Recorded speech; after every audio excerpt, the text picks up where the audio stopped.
Tawheed is something very simple. Unification of something. It is written all over the Islamic tradition, and Muslims are so proud of Tawheed. What I thought is I'll just take you alongside of with me, and we unify certain things, put the Tawheed together. As a good people, what we are going to do is we will only focus the teachings of Allah and teachings of Muhammad. By definition, according to Muslims, Tawheed contains three categories. One of them, you do not partner anyone with Allah. Second one is you do not share names and attributes anyone beside Allah. Like you don't share the attributes and names of Allah with someone or something else. And then also Allah is the only one who deserves your worship. If you go against one of them, you commit shirk, and lovely, wonderful Allah is never gonna forgive you for that. But that's not our topic. We will be just going through how we can make Tawheed.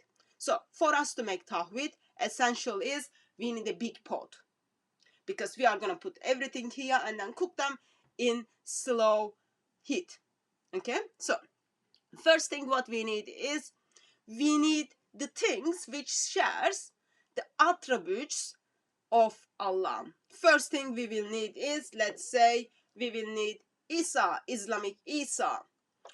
Islamic Issa takes part in Tawheed because according to Surah 349 and Surah 5:110, Islamic Issa creates, gives life with his breath much faster than Allah. Issa gives life to a bird. Issa creates a bird. That means Issa shares the attributes of Allah. He is a creator. Not only Issa is creator, also Issa is all-knowing. According to Quran Surah 349, Issa knows what you are storing in your houses. Those of you who are watching, even it is more than 2 people, for Issa to know what you are hiding in your house, he must be all-knowing and all-present to know what you bought to hide in your house. He needs to know where your house is, and he does that for all humanity. So let's put Issa in the pot. Just put them gentle so you don't want to crush the things. After Issa, you need the Spirit of Allah. Why you need Spirit of Allah?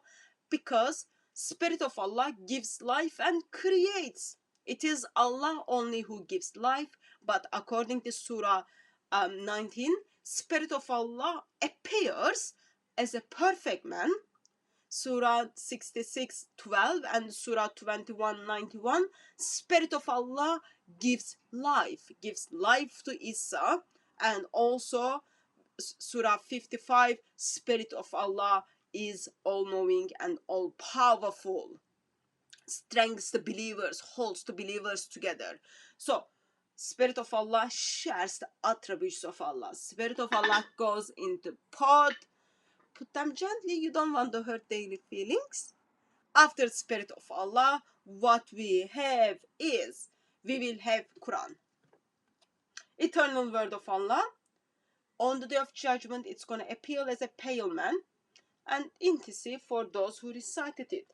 For Quran to do so, Quran needs to be all-knowing, all-powerful and all-present. Remember who recite the Quran?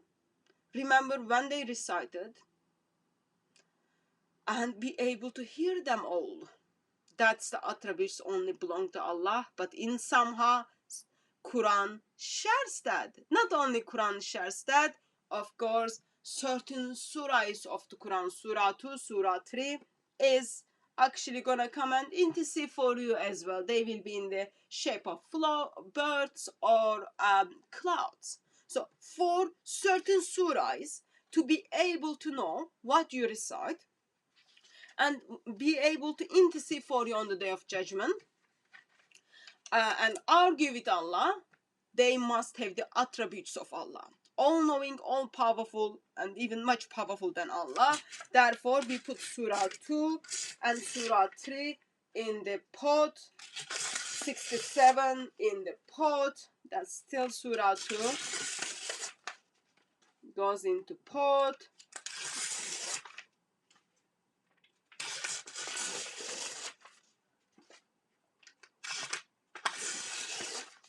Okay, so now we already put lots of things, but Tawheed is not yet together.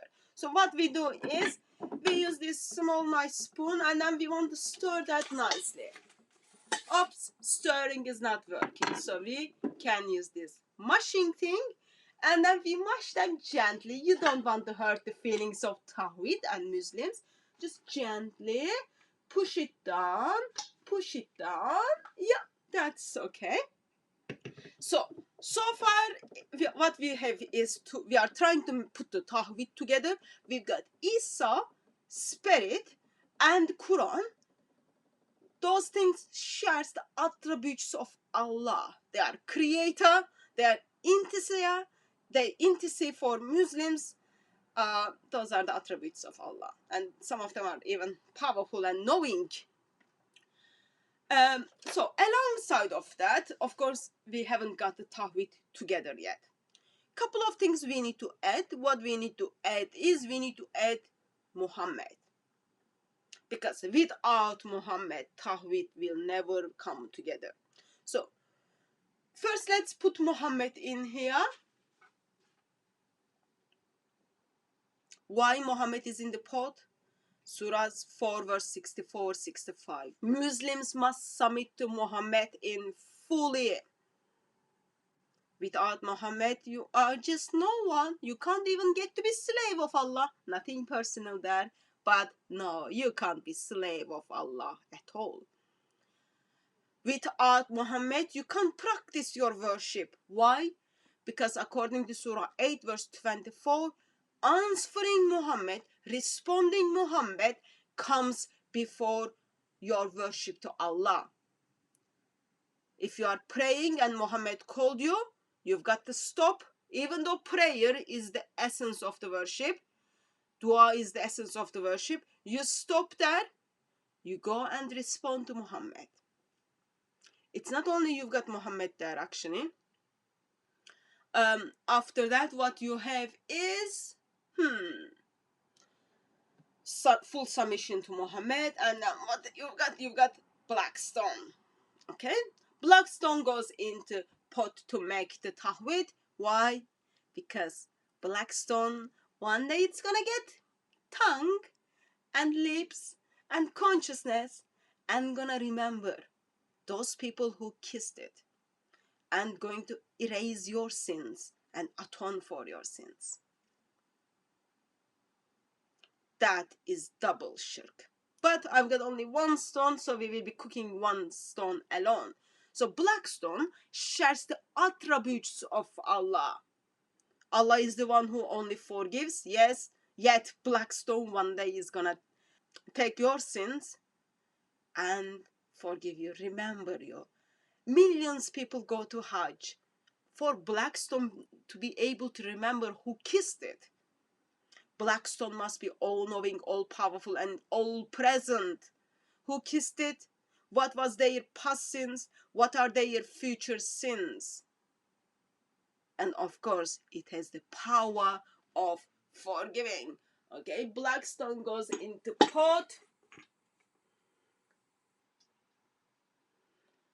Okay, at this stage in our pot, what we have is we've got Issa, we've got the Spirit, we've got the black stone, we've got Muhammad, we've got Quran, and we've got certain surahs, but we are not still able to put together Tawheed. So let's mash this together gently. Remember, be gentle. You don't want to hurt the feelings of Surah 2 or Surah 3, or you don't want to hurt the lips of black stone. Just be gentle. And then maybe it's a good idea to check the heat, so you don't want anything to be burned, because remember, we couldn't stir it, so we are just mashing them, making them look nice. After that, so what we still haven't finished it, So after adding all those things in the pot, what we need is, we need Muhammad's urine.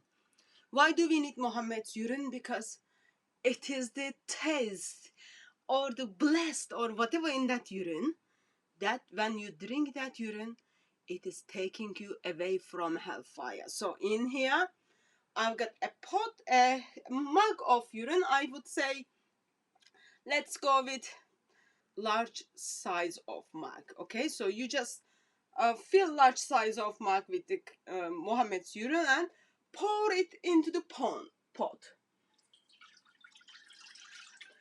Pour it slowly so you don't want to burn anything. Okay, once you pour it, you use the mushing thing again to mush it down.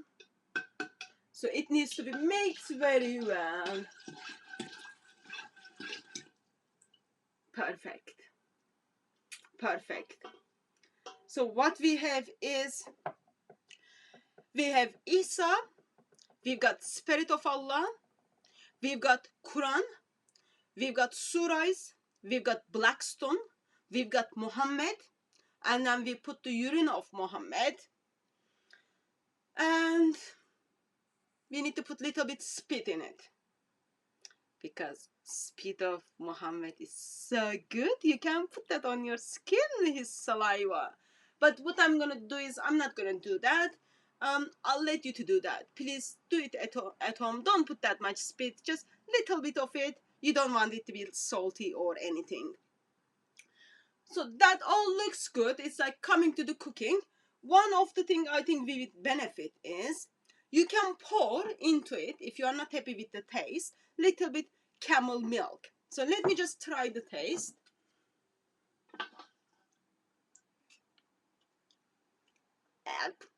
No. Okay, that needs, I know, I don't have sense of taste, but I'm convinced that needs maybe for sure camel milk. Okay, and also another thing you can put it in that is, to help you with the taste, is fresh camel urine. Okay, let me try.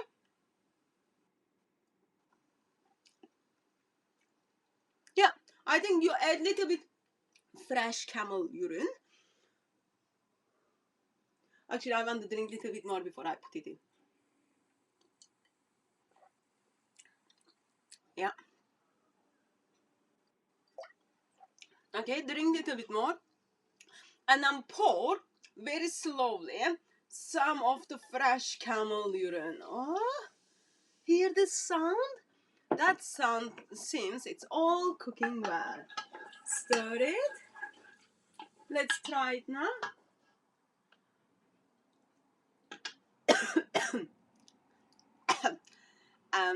It still needs some things, but I'm not sure what else it might need, because this is supposed to put all the Tawheed together. I think what also it needs is, we need to make sure we serve this nicely, and if it is necessary, maybe put little bit more Muhammad, because at the end it is all what Muhammad passed it around. Put more Muhammad in it. Okay, so we've got more Muhammad in it.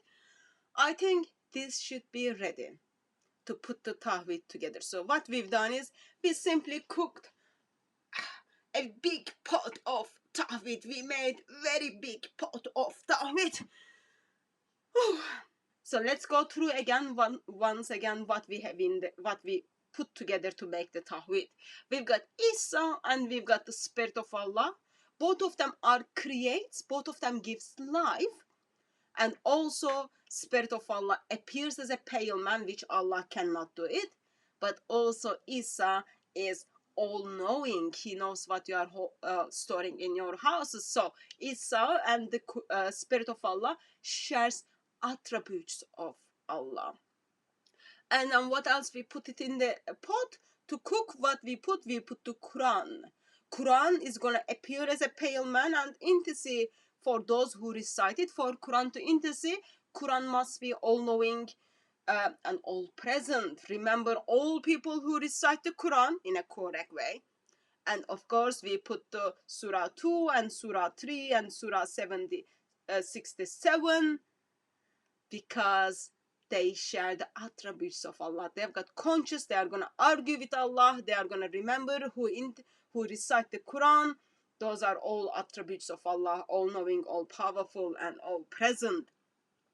After that, we put black stone. Black stone is going to be able to intercede.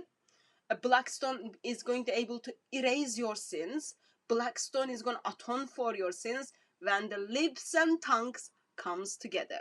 So when you kiss the black stone, it's going to remember you and remember all who kissed it. Black stone must be all-knowing, all-present, all-powerful to do so. After that, we put Muhammad in it. We put two Muhammad in it. One Muhammad was for full submission to Muhammad. Surah 4, verse 64 and 65. And Surah 8, verse 24, Muhammad comes before Allah. First Muhammad and Allah. Muhammad needs to be in front when you are worshipping. We put Muhammad because as a Muslim, you pray to Muhammad, you speak and have a chit-chat with Muhammad during the tashahhud. And we put Muhammad's urine because it is Muhammad's urine who is going to rescue you from hellfire. I couldn't put together Muhammad's spot on or saliva, but please add that in your own time. And what also we noticed, taste was still not good enough. We add a little bit camel milk and camel urine. Therefore, that's what we have in Tawheed. Unification of lots of different deities, lots of different things. Therefore, it is all lovely and lovely messed up. People, dear people, Tawheed is shirk. Tawheed is polytheism. Tawheed is something you put together to lie about your religion. How many things we needed to put together to make Tawheed? And still taste is not good at all. It doesn't taste good because it doesn't offer you anything. It doesn't taste good because it is taking you to hell where you will be separated from God for eternity. But while you will be thinking, okay, Tawheed doesn't make sense, what should we do? Let me gently encourage you to come and worship Lord Jesus Christ.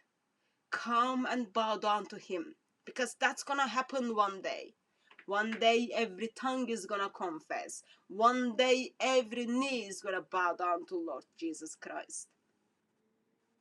And we want that to be willingly, because my risen Lord is delightful. My risen Lord is awesome.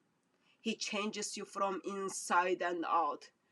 You don't have to spend ages to figure out how the Tawheed comes together. What are the things you are unifying? Come and worship Triune God.